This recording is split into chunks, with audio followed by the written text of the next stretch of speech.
volcano on the equator in the Pacific Ocean. And on its very rim, among the lava boulders, life. A giant tortoise.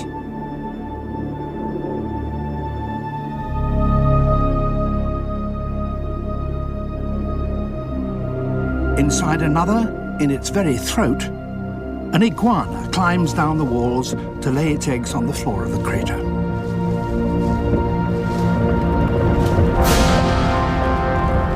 Yet this is one of the most active volcanoes on Earth.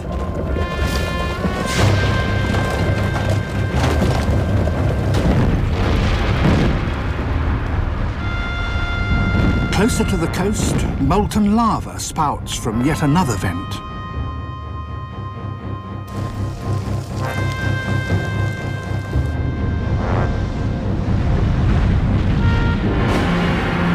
And here, alongside a lava flow, lives another iguana. Like creatures from some creation myth, these reptiles manage astonishingly to live among the fires that build the Earth.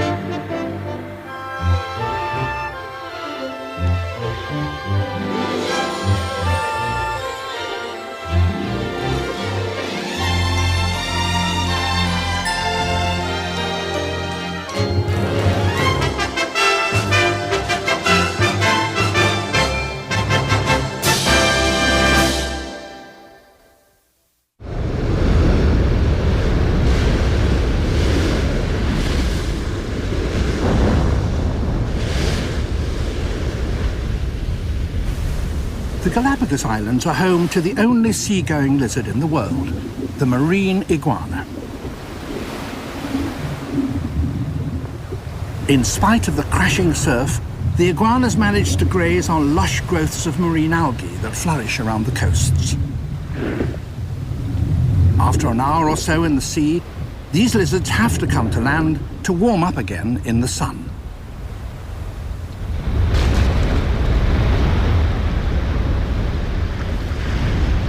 Getting ashore is not always easy.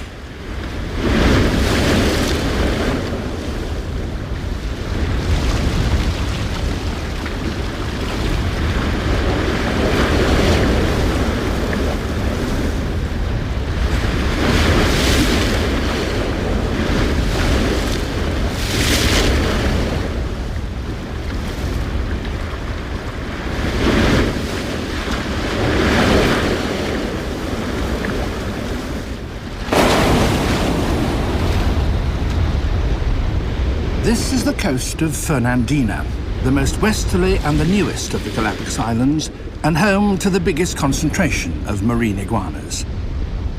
It's January, the beginning of the hot season, the time for them to begin to breed. Big males roam aggressively through the herd of females, establishing their breeding territories, and that means battling with rivals.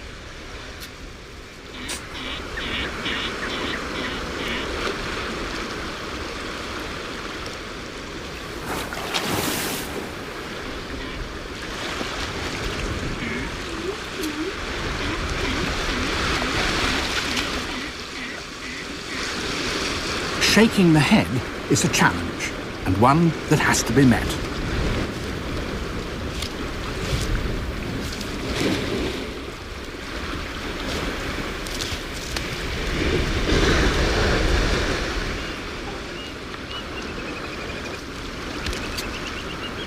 While the larger males were fighting, a subordinate has moved in to mate with a female.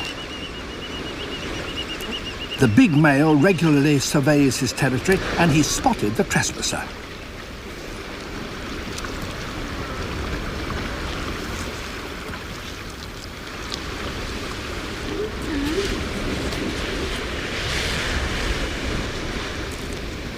This cannot be allowed.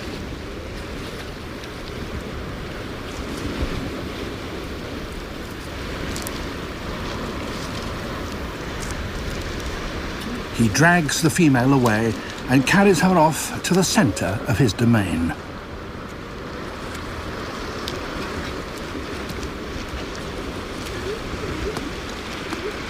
Once the female receives his sperm, she will become unreceptive and will not mate again this year.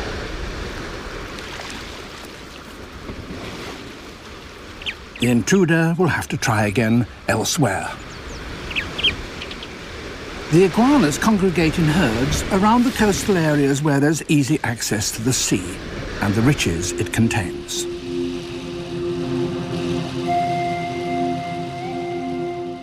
There are 15 main islands in the Galapagos archipelago.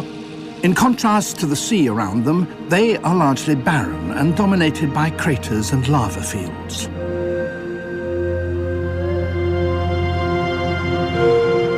All over the last 5 million years have been built by volcanoes erupting from cracks in the Earth's crust, deep below on the floor of the ocean, a process that still continues today.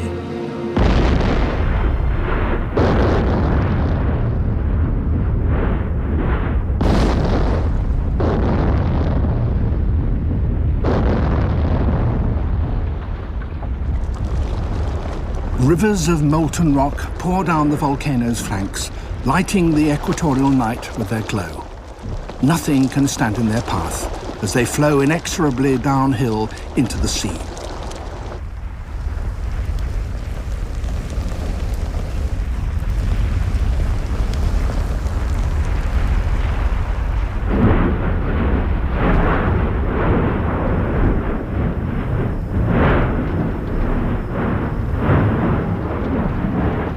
When dawn comes, it reveals that the lava has run right through a grove of Palo Santo trees, the home of a pair of Galapagos hawks and a large colony of land iguanas.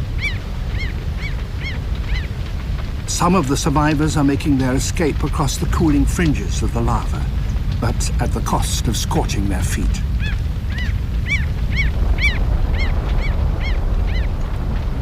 Others were not so lucky.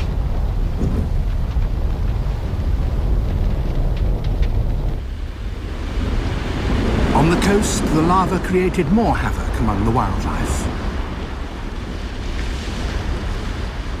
Birds lost their regular roosts, but they were able to fly to safety. Many of the marine iguanas, however, were boiled alive in the sea. Only a few escaped, and now a completely new landscape faces them and the flightless cormorants. It's February. On a nearby beach, the female marine iguanas are digging holes. 4 weeks ago, they had mated, and now it's time to lay their eggs.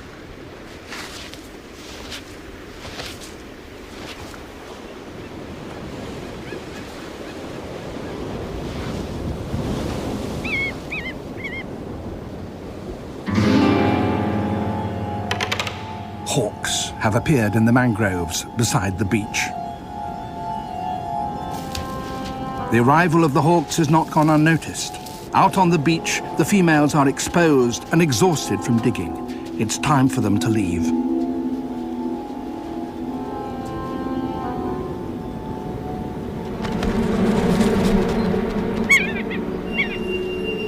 As the hawks take off, the female iguanas run for a place where they'll be safe, the sea.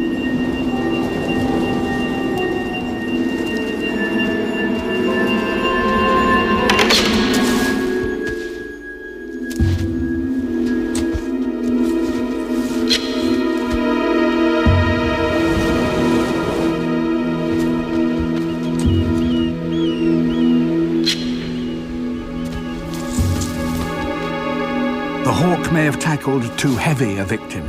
The outcome is by no means a foregone conclusion.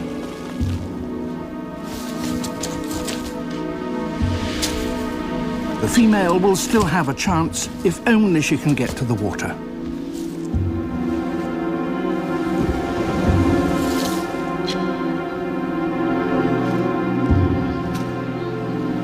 And finally, the hawk gives up, but the iguana is dead.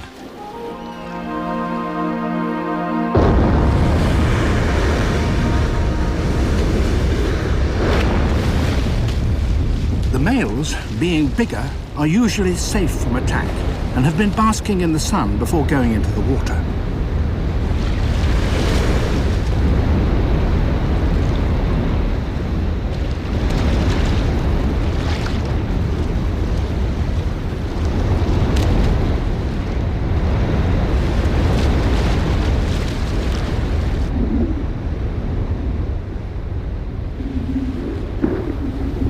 They have particularly long claws that enable them to cling to the rocks and resist the pull of the swell as they rip off the algae.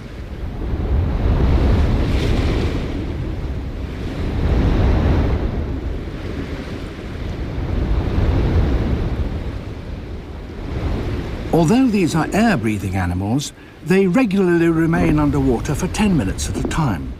But they seldom stay out at sea for longer than an hour, because they get chilled and lose their energy.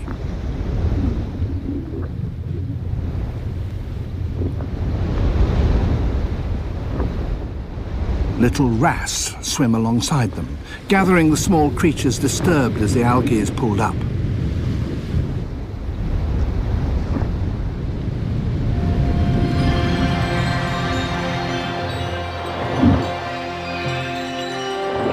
Schools of baitfish have appeared. They are pursued by sea lions, descendants from immigrants that came down from California in the distant past. Sea lions, like iguanas, are air breathers, but being mammals, they generate their own body heat, and so they're able to spend long hours in the water.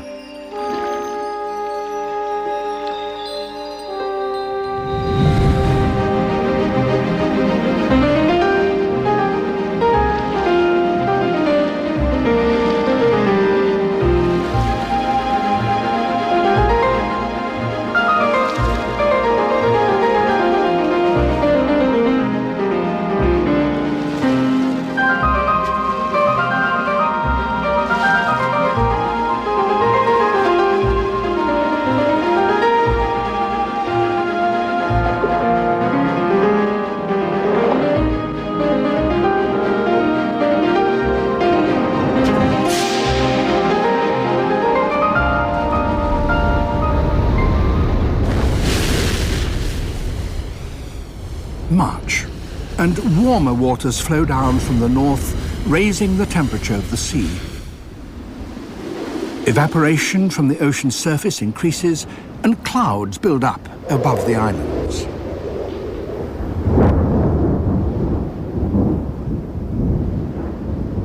Soon, there will be rain.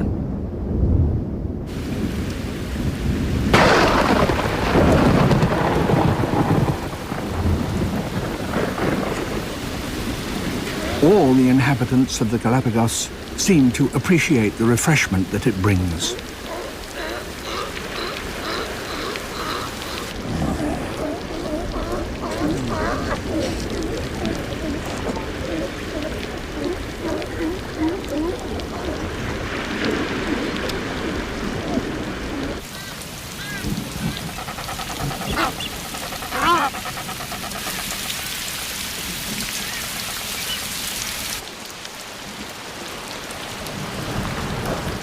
For the land iguanas, inland from the coast, it brings the rare chance of a drink.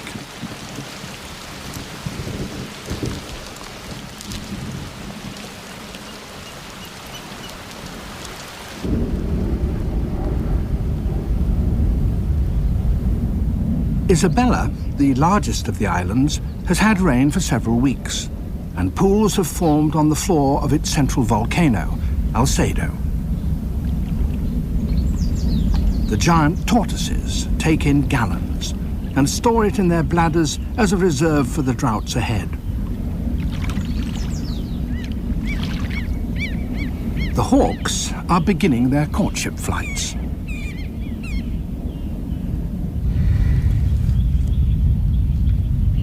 The tortoises too, after feasting on the newly sprung grass, will soon begin their mating.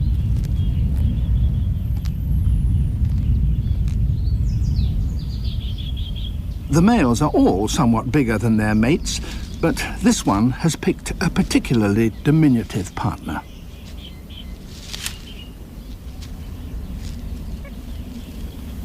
A young hawk seems baffled by these heaving boulders.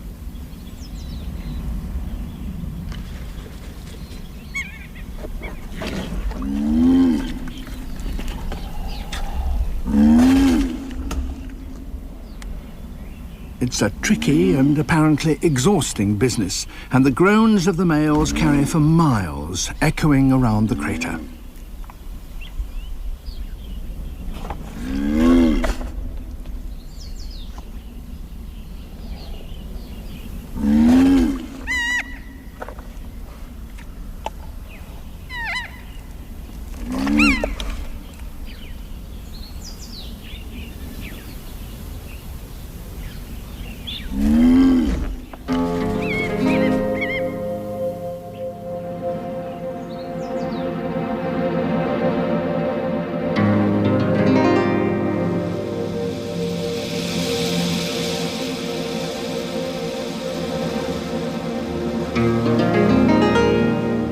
Alcedo is only one of 6 large volcanoes on the island of Isabella.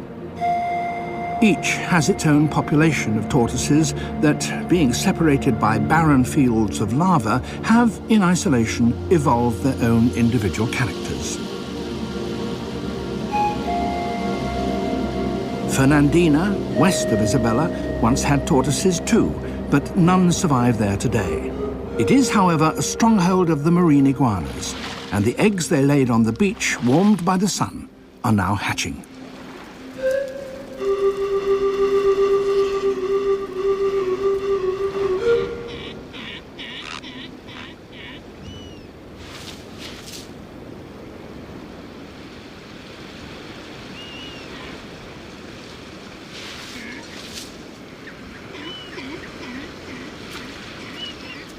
For the great blue heron, this is a good time.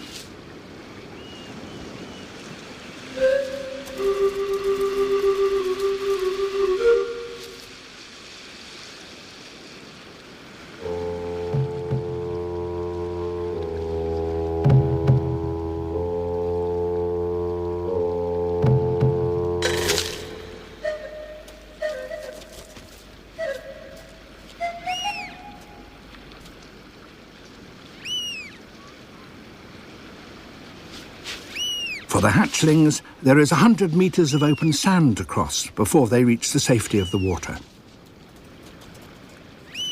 Herons are not the only enemy they have to face. Galapagos snakes don't kill their victims with venom, they squeeze them to death.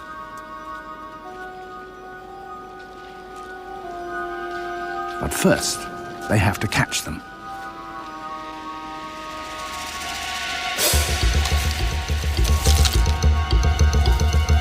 In order to reach the sea, some young iguanas must first cross an old lava flow.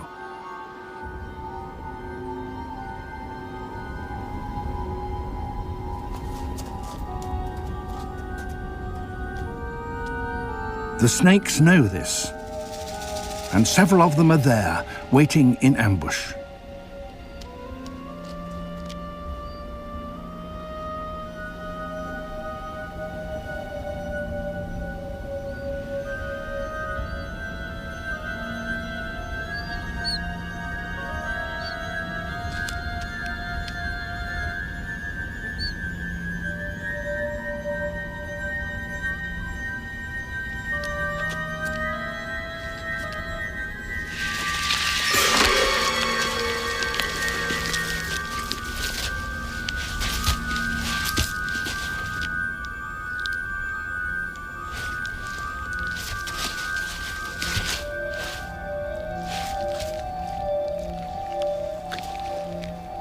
The snake can unhinge its lower jaw and engulf prey that is stouter than itself.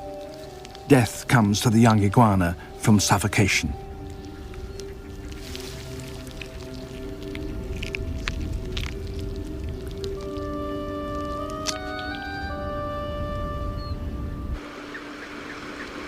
Some iguanas find safety in deep cracks that have formed in the lava.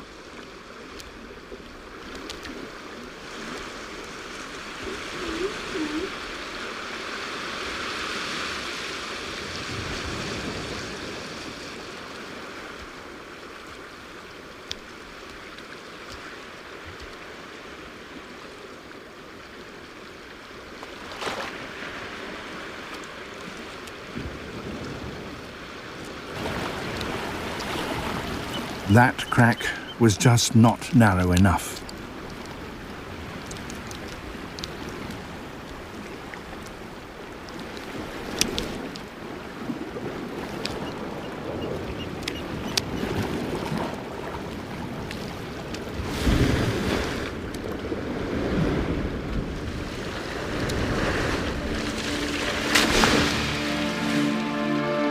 The ancestral iguanas are thought to have arrived in the Galapagos as involuntary passengers from South America on floating vegetation several million years ago.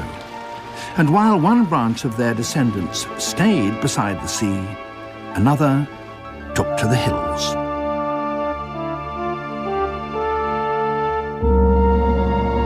In patches of vegetation on the lower slopes of Fernandina, the land iguanas are now gathering to breed. Each male has dug a number of burrows, and the females come to inspect them. Her nod, however, is an aggressive no rather than a submissive yes. But he persists.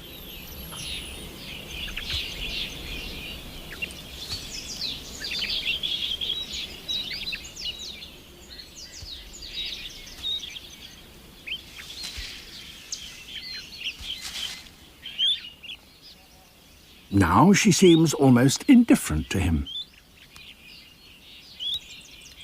She allows a mockingbird to clean her by picking off dead bits of her skin, which it then eats.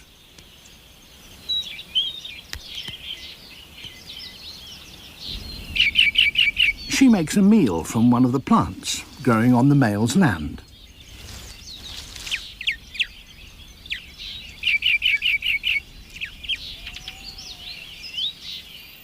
He's beginning to lose patience.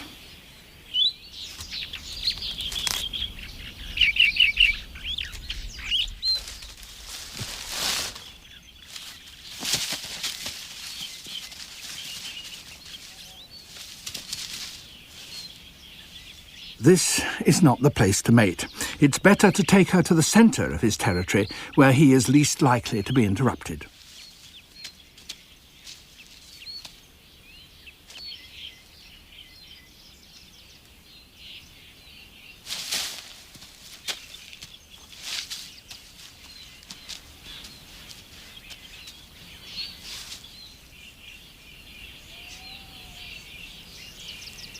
His contribution to the partnership is almost finished.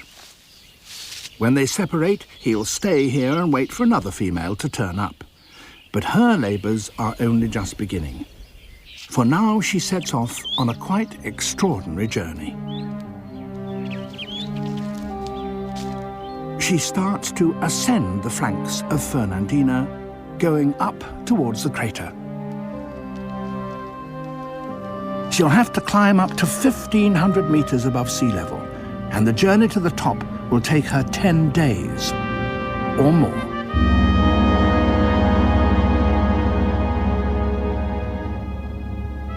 Close to the rim of the crater, steam spouts from fumaroles, and this keeps the ash warm and moist, the perfect place for a reptile to leave her eggs.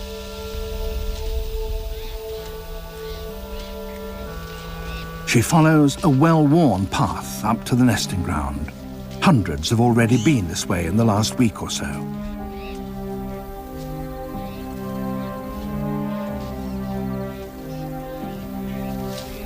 Suitable ground is limited, and much of it already occupied.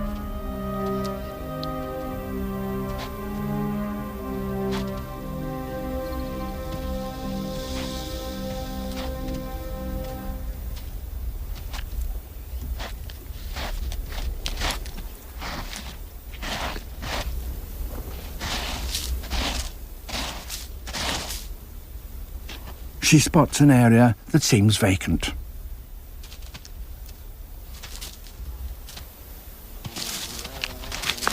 But it's not.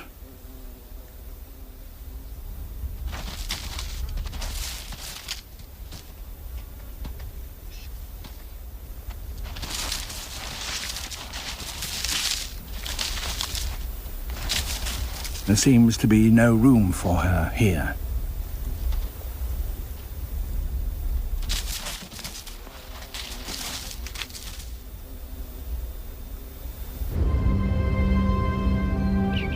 sun is beginning to set. At this altitude, the nights can be very cold, and that's bad for a reptile. She has to find shelter.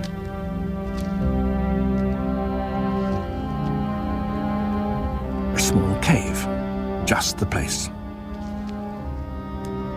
Others are already inside, but nonetheless, she's allowed in.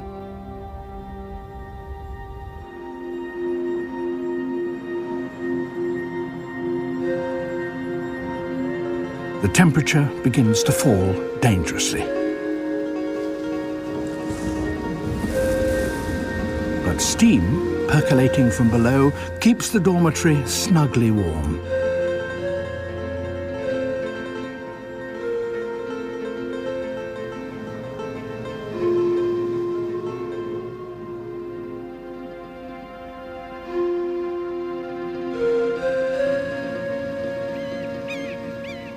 In the cool morning air, steam swirls upwards, heated by the magma chambers below. But the nesting ground is fully occupied. She and other latecomers have to move on. There's only one place to go now, over the lip of the crater and down into it. Fernandina crater is immense. Eruptions emptied the lava chamber deep below, and the top of the mountain collapsed, forming this huge caldera. No one knows when it will explode again.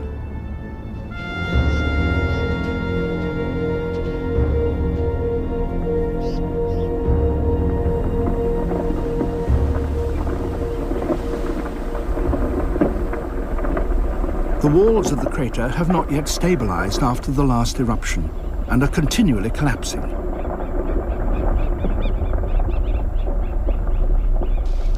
She and her companions start on what seems to be a suicidal journey. They descend into the crater.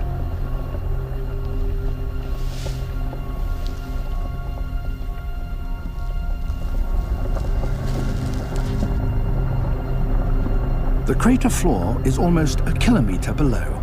The walls are steep and dangerously unstable.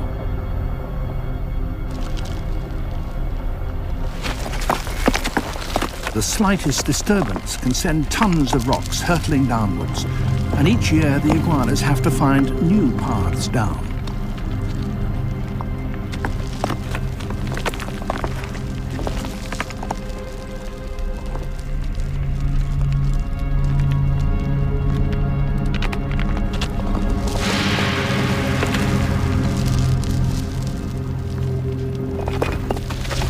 Many of the migrants are killed each year, but still they come.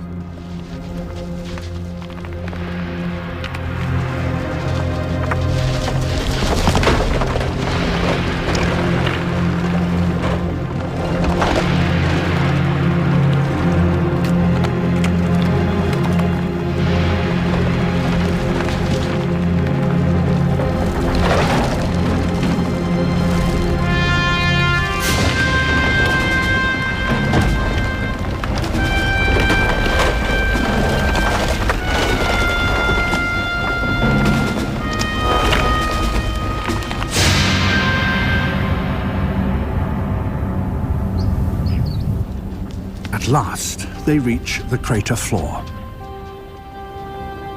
Ash lies thickly here. In some areas, steam from below keeps it warm, and there, just below the surface, it's a constant 30 degrees centigrade, the perfect temperature to incubate iguana eggs.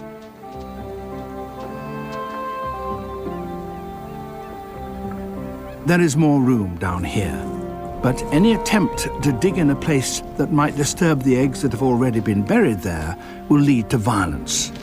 She must be cautious.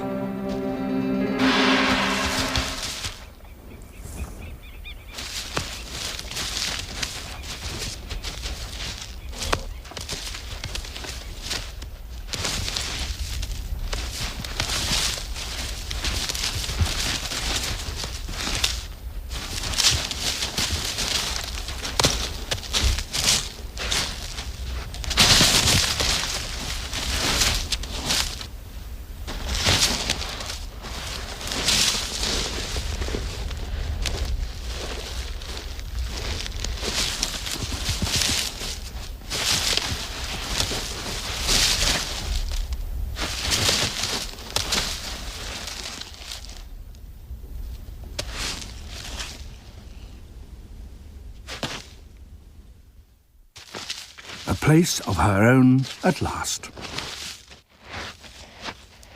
Even after all this, there is no certainty of success. Some years an eruption will destroy all the eggs. Nor are the females' labours yet over. They still have to climb out of the crater and trek 10 kilometres down the volcano back to their home grounds.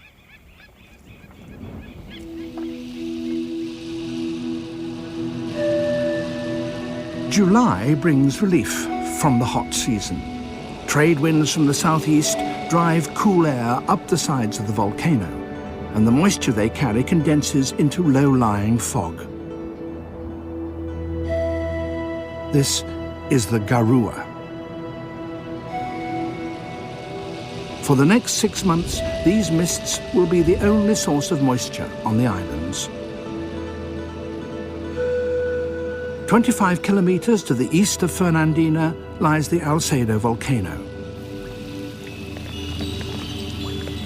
There, the arrival of the Garua is a signal for the tortoises in the crater to climb up to the rim and collect the liquid the mists bring.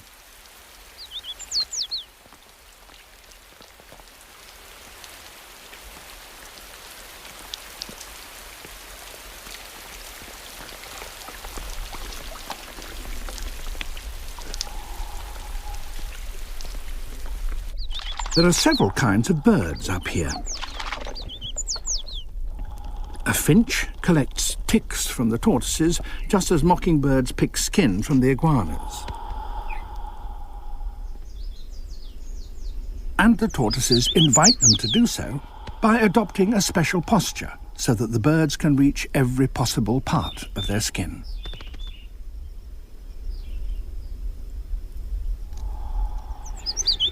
Tortoises, after all, can't scratch themselves. Neither can they clean their nostrils, so this arrangement suits both parties.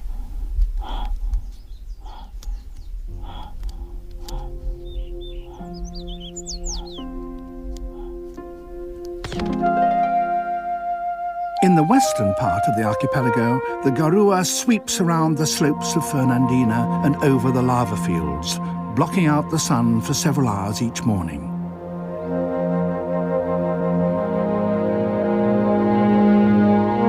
As the mists burn off, the marine iguanas begin their daily trip down the beach to the sea.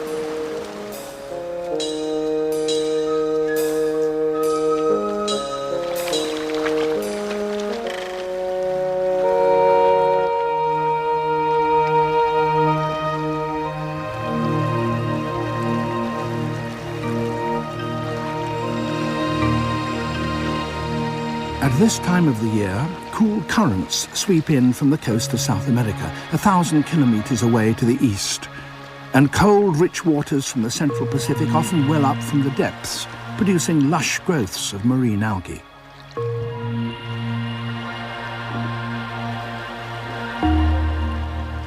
The algae grow with phenomenal speed, and they need to, for along this stretch of coast live tens of thousands of marine iguanas.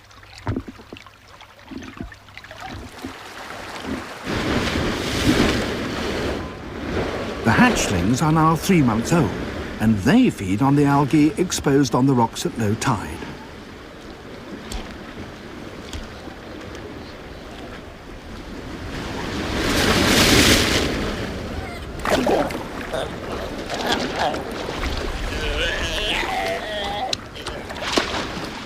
Sea lion pups of around the same age don't go out to sea either.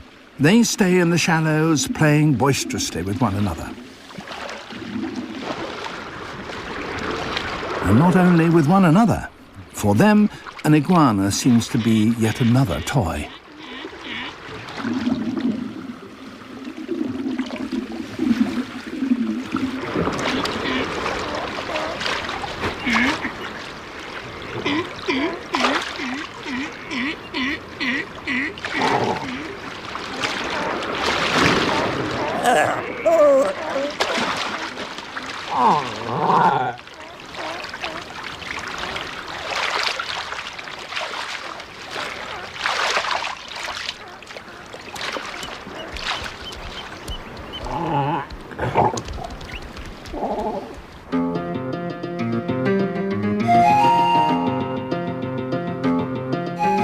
the early afternoon, most of the iguanas have finished grazing and are sunbathing to get the heat they need to be able to digest their meals.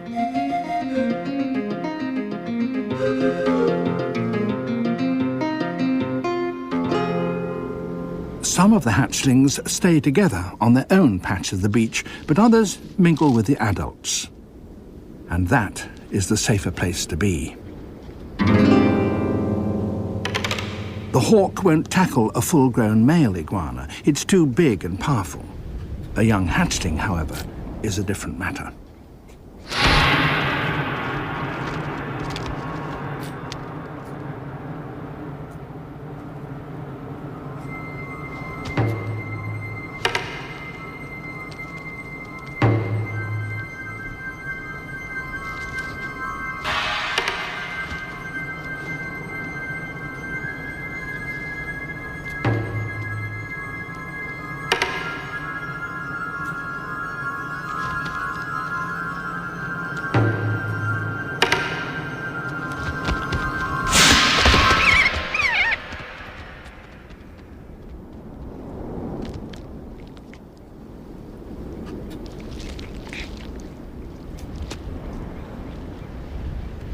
A young reptile dies, and a young bird is kept alive. For this is also the time that the Galapagos hawk breeds.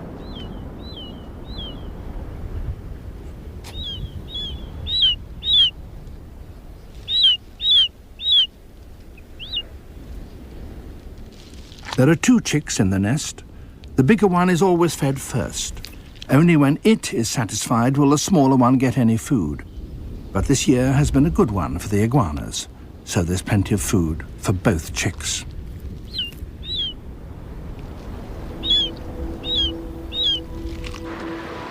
Back on the coast, the sea lions too are giving birth.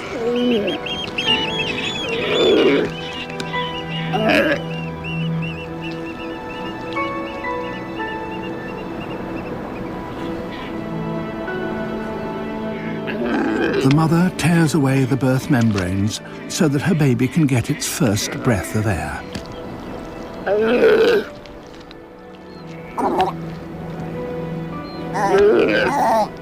As it breathes, so it calls. And that is vitally important, for the two must learn to recognize the sound of one another's voices and so be able to find one another in days to come.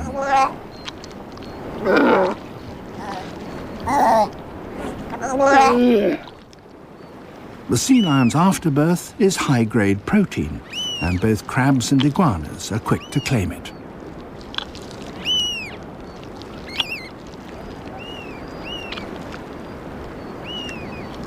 The rich, upwelling nutrients along the coast stimulate the boobies to begin their courtship.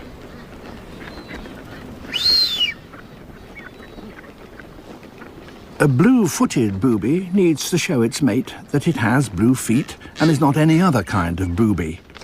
And their courtship dances certainly make that quite clear.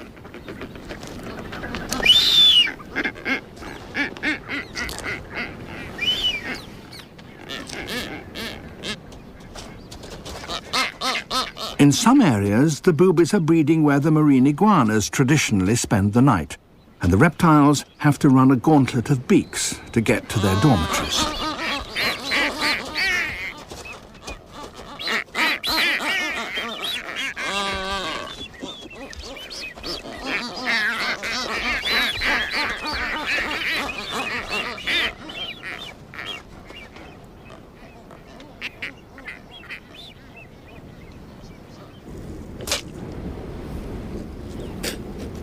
As the iguanas settle down to sleep, they continually spurt liquid from their noses. This is a salty fluid that drains into their nostrils from special glands that excrete the salt they take in with their meals of seaweed. The sun begins to sink. The day cools, and the iguanas cluster together to keep warm. During the night, the garua rolls in across the summit of Fernandina. At dawn, mist clings to the coast because of the continued presence of cold waters. It's a signal for the penguins to gather and court.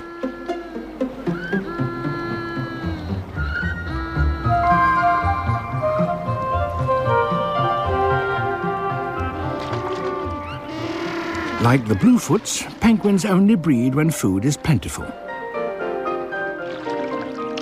And it has arrived. The rich waters along the coast have attracted huge swarms of baitfish. Penguins love baitfish.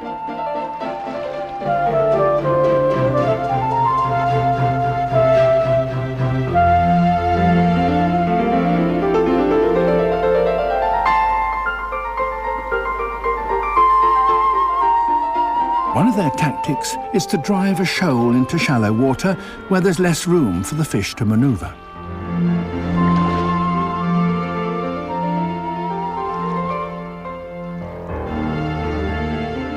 Forced near the surface, others can dive in from above.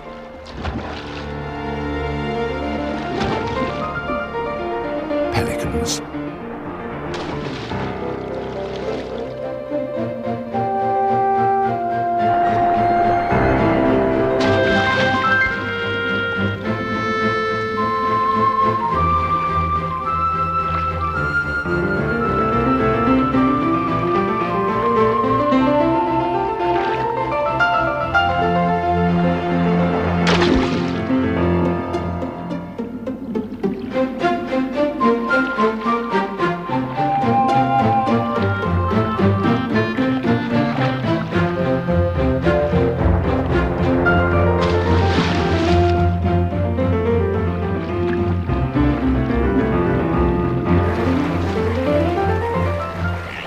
Once the pelicans have drained the water from their pouches, they can lift their beaks and swallow their catch without being pestered by penguins. But now there are others to trouble them. Noddy terns.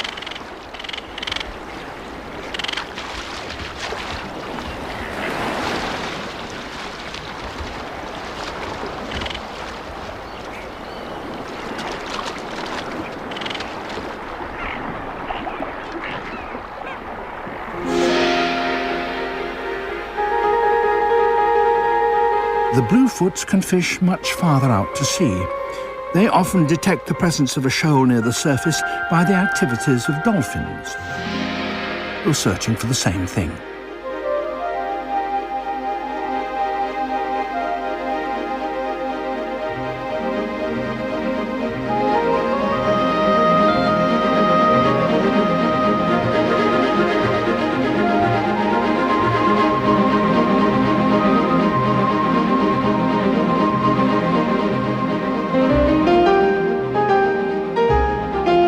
The sea lions also follow dolphins.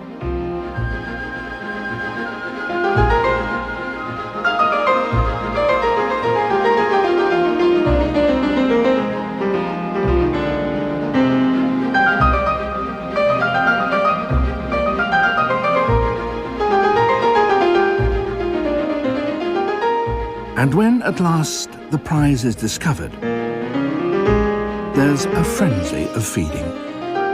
Harried from below by dolphins and sea lions, the shoal rises towards the surface and gives the bluefoots their chance.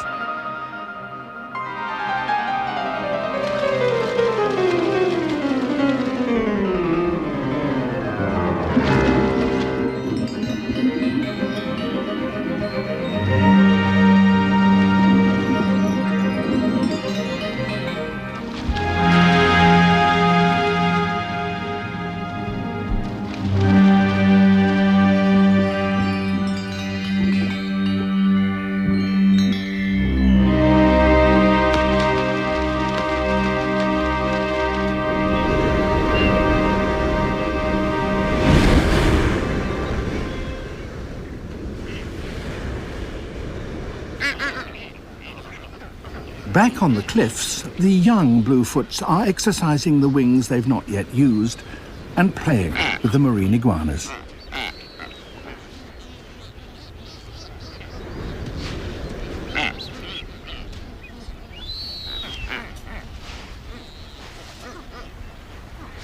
Such activities all help to develop the young boobies' skills of manipulation and build up their wing muscles in preparation for the time when they too will need to catch fish.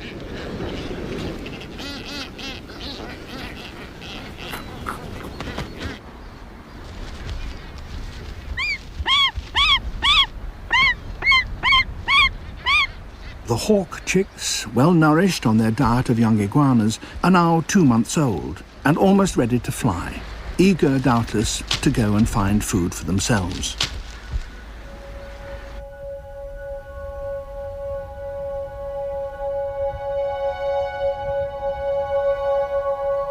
Last year's broods of hawks gather from all around the island and demonstrate their competence in the air above the summit of Fernandina.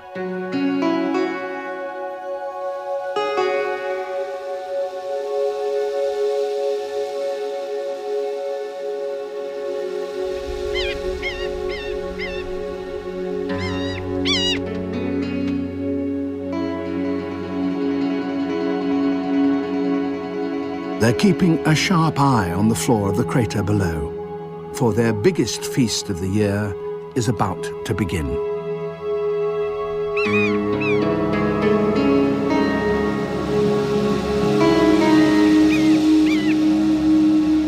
It's now October, 100 days since the female land iguanas were here laying their eggs.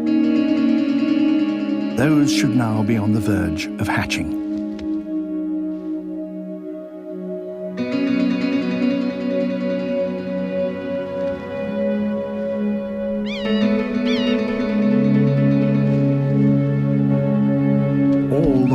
Are aware of what is about to happen, and all are determined to claim their share. The first of the hatchlings emerges. Though totally inexperienced, they obviously sense the danger posed by the hawks.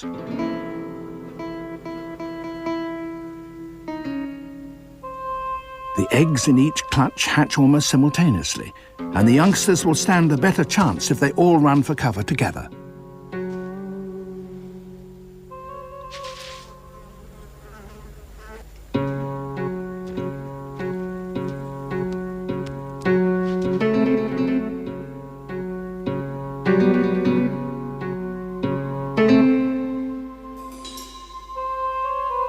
One decides to make a break for it.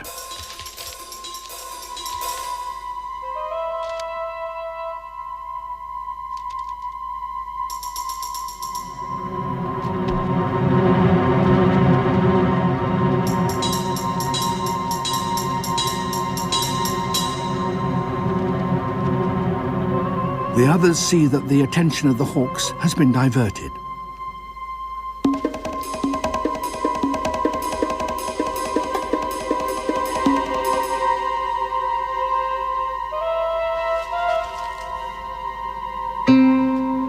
It's hot work waiting around.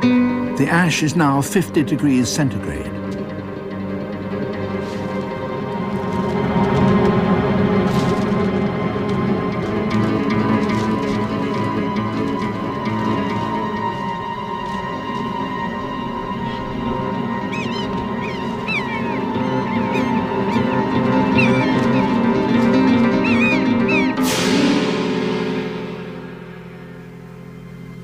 There are just too many talons around to escape them all.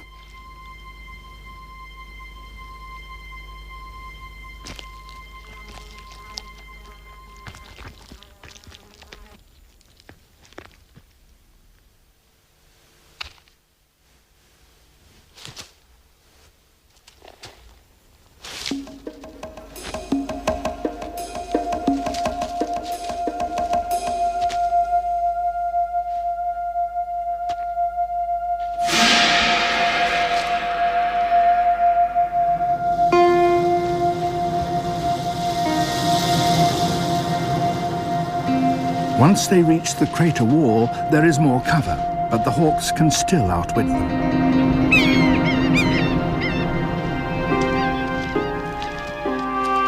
They're only 6 inches long, they've not yet fed, and are dependent for their energy entirely on the little yolk that remains in their belly. and they still have to climb a crater wall 1,000 meters high.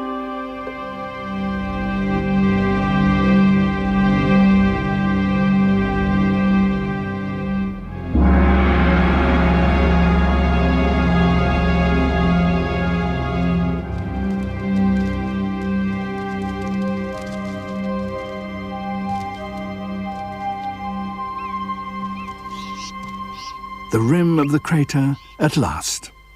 But this is only a brief triumph.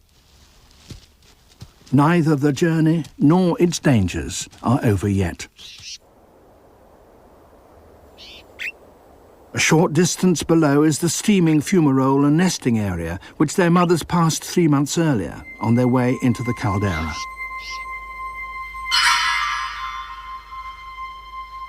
Up to a dozen snakes have gathered here.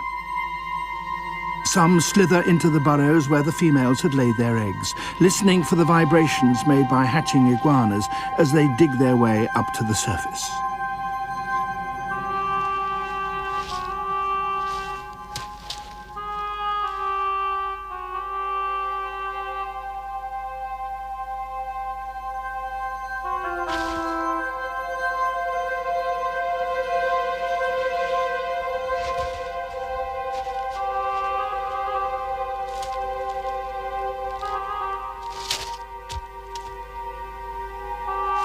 The hatchlings can outrun the snakes if they get a reasonable start.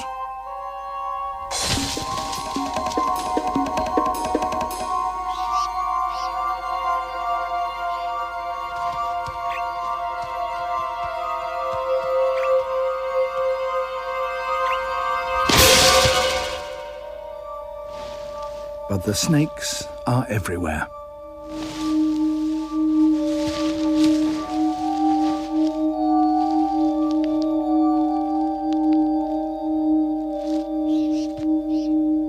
Those few that make their escape climb up a plant or a boulder every now and then to get a better view of the way ahead.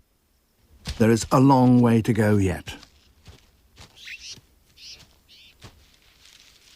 Their final destination is the vegetated slopes of the volcano 1,300 meters below.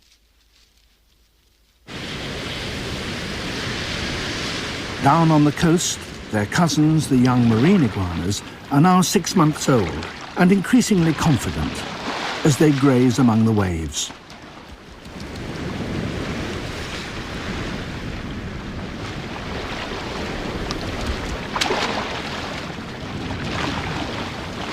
It will be several years yet before they're big enough and strong enough to join their parents cropping on the sea floor.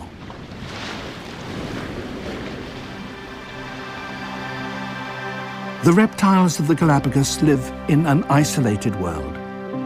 But it's no island paradise. They're surrounded at all times by danger from the land, the sea, and the sky. The very rocks they live on regularly split apart and erupt fire.